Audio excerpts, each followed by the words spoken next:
I'm starting a second broadcast because it completely cut us off. I can time frame on these things. So this is group 12. We took the test and we got an 80, and we're trying to work through a couple of problems. So we're going to retake it here in a minute. So what were you going to say? Sorry. I was going to say, should we just go ahead and I don't know. We're still struggling with that. What is the margin of error, huh? I just want to do the spreadsheet again and look at the numbers and make sure I put the numbers in correctly. It might be something simple. Do you think it's like, so margin of error was like plus or minus 1 or plus or minus 2, plus or minus 3. You think it's as easy as 95% confidence interval? So when it's 95%, isn't it 1.96. That's what I was talking about, but that was for Z, like level of confidence is level of significance, and then it has Z for the Z. So I don't know if it applies to this. I don't know. But even like further back, like in our stuff, they don't think it would be like 2 or something like that, right? Probably not. Confidence interval.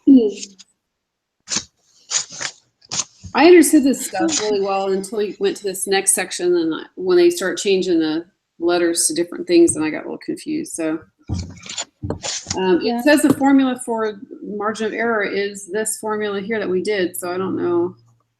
Yeah, I don't get that. Well, yeah, because it's the mean plus or minus t times the sample, the standard deviation over the square root of n. But that's what the spreadsheet figures out for you, right? Because yeah, so that's the spreadsheet's figuring that out for you. So I'm just going to look again at this stupid. It's getting my nerves. So what? So the S would be the standard deviation, right? S is the sample standard deviation. Yeah. Well, I mean, on the spreadsheet, it would say standard deviation. Yeah, right? I would think so. I would think so. And then sample. How many numbers on that problem for 17? Does it tell you the numbers on there, or is it only on the spreadsheet? For 17. For number 17. How many numbers? What is N? N? N is 22. Yep, I know it's on the spreadsheet, but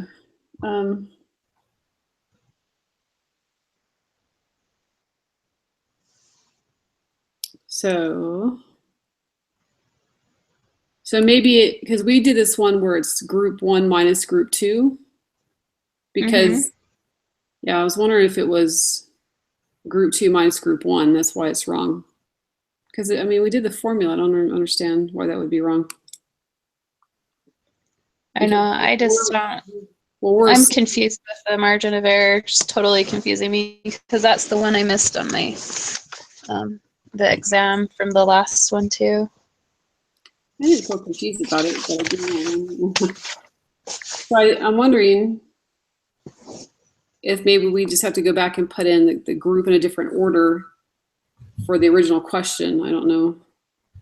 So the margin of error is the amount that is allowed for in case of miscalculation or change of circumstances. It's usually small.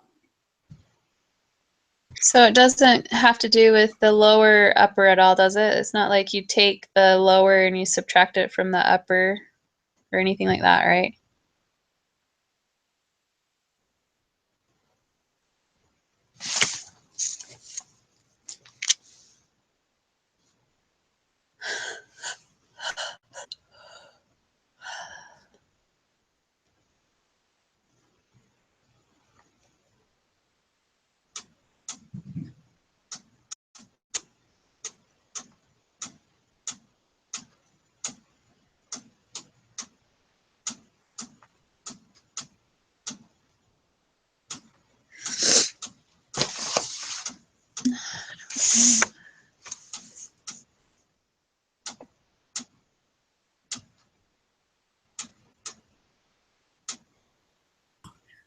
Are you there?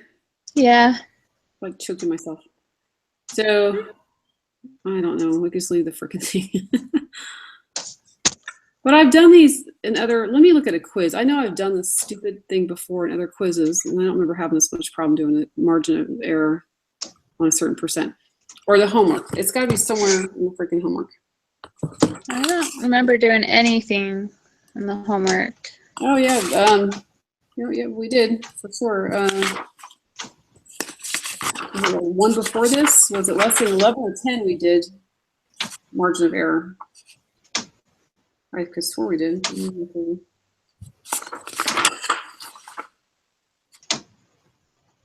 Okay, so in this lesson it says 6i.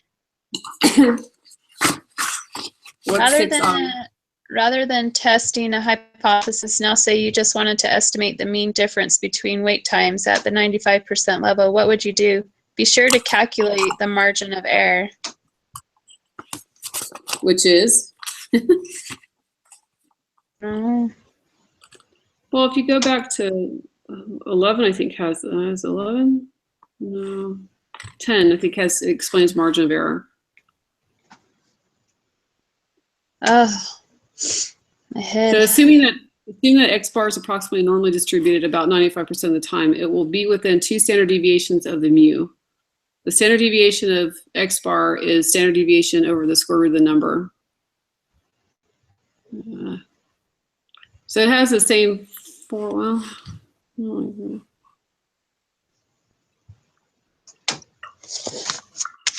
So we collect a random sample from population X bar, normal 95%.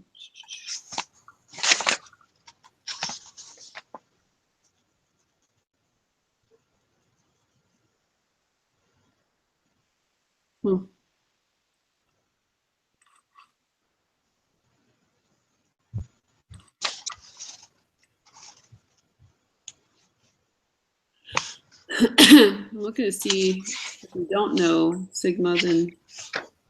So the original definition of the margin of error was n equals q times the standard deviation of the square root of n. That was the original formula. Mm-hmm. So maybe it's just a 1.96 would be the t. But that, I don't think that's right.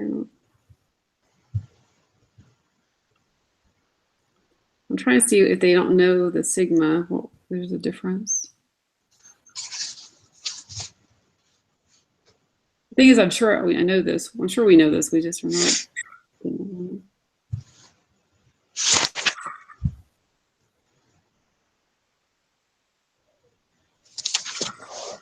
We can't. Yeah, we can't use that. I don't know what the hell. Heck, sorry. Did you say it on video? Did you hear me say that on video? I might get in trouble for that. Don't you get in trouble for that? Breaking the code of. Oh my gosh. We could go and delete it and start again. Point estimate plus or minus margin of error. The thing is, I remember them talking about the margin of error, except for chapter 12. So what changes about how to calculate the margin of error? They don't really tell you that, do they? I don't think they do. Mm-hmm. Because we would normally figure out the margin of error, we would use the 95% in the box, the 1.96 or whatever that correlates with a percent. But now that it's a t instead of a z, can we still use that? Well, and that's why they gave us the new way of figuring it out, but it's not working. The probability applet, the one where we put the margin of error into it. Do we have to put the margin, not the margin of error, the degrees of freedom or whatever? No, it says, just like in your notes, in my notes too, it says t times s, so divided by the square root of the number equals margin of error.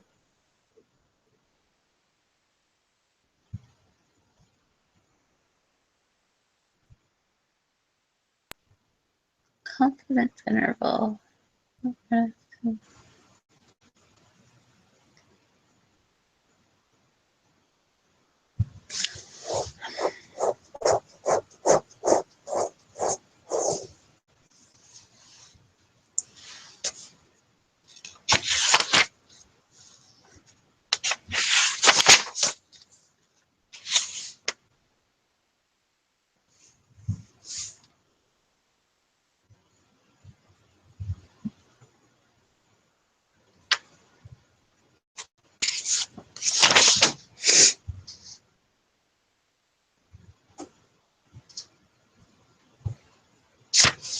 Oh, why?